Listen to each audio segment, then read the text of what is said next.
Egg noodles చాలా బాగా వచ్చింది.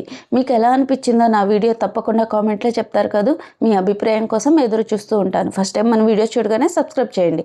ఇప్పుడైతే ఒక దబర్లోకి నీళ్ళు తీసుకొని కొంచెం ఉప్పు ఆయిల్ వేసి నూడిల్స్ అనేది ఉడకబెట్టుకోవాలి.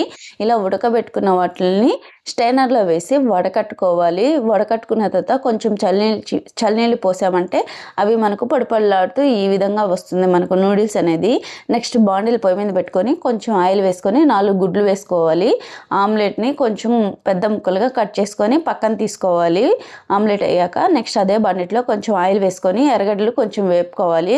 ఇలా వేగిన దాంట్లో కొంచెం క్యాబేజీ, ఒక క్యారెట్, ఒక క్యాప్సికమ్ వేసి బాగా ఫ్రై చేసుకోవాలి. ఇలా ఫ్రై అయిన దాంట్లో కొంచెం ఉప్పు, పసుపు, కారం వేసుకోవాలి. వేసి మిక్స్ చేసుకోవాలి. ఇలా మిక్స్ అయిన దాంట్లో కొంచెం వెనిగరు, సోయా సాస్ వేసి టమాటా సాసు, చిల్లీ సాస్ కూడా వేసి బాగా మిక్స్ చేసుకోవాలి. ఇలా మిక్స్ అయిన దాంట్లో నూడిల్స్ అనేది వేసుకొని ఒకసారి బాగా మిక్స్ చేసుకున్న తర్వాత ముందుగా మనం తీసి పెట్టుకున్న గుడ్డును కూడా వేసేసి బాగా ఫ్రై చేసుకున్నామంటే లాస్ట్లో దించుకోబోయే ముందు కొత్తిమీర వేస్తే చాలా టేస్టీగా ఉంటుంది. మీకు ఎలా అనిపించింది? నచ్చిందా? సబ్స్క్రైబ్ చేయండి, లైక్ చేయండి, షేర్ చేయండి, కామెంట్ చేయండి. మీ అభిప్రాయాన్ని తప్పకుండా కామెంట్లో